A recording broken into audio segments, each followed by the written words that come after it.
এই ছেলে তার বৃদ্ধ মাকে বৃদ্ধাশ্রমে রাখতে এসেছিল। ছেলে বলে, বাড়িতে মায়ের খেয়াল রাখার মতো কেউ নেই, আমি আর আমার স্ত্রী দুজনেই জব করি, তাই মাকে এখানে রাখার সিদ্ধান্ত নিয়েছি, মাঝে মধ্যে দেখা করতে আসবো। বৃদ্ধ মা উদাস হয়ে সব শুনছিল। ছেলে মাকে বলে, মা আমি যাচ্ছি।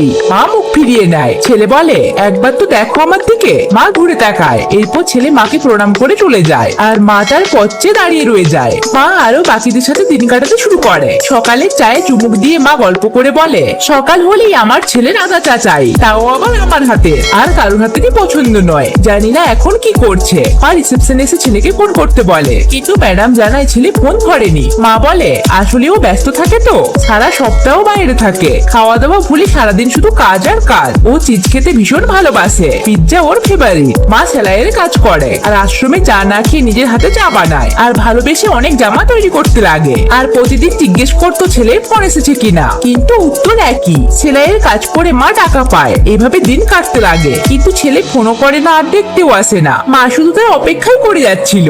একদিন সকালে মাকে কেউ ডাক দেয়। পেছন ঘুরে ছেলে বৌমা নাতনিকে দেখতে পায়। ছেলে এগিয়ে এসে বলে, মা এই পিৎজা তুমি অর্ডার করেছো না আমার জন্য? মা বলে, তোর পছন্দ তাই না? ছেলে মাকে জড়িয়ে ধরে, আর এরপর পরিবারের সবাই মিলে খুঁজতে একসাথে মায়ের সাথে পিৎজা খেতে লাগে।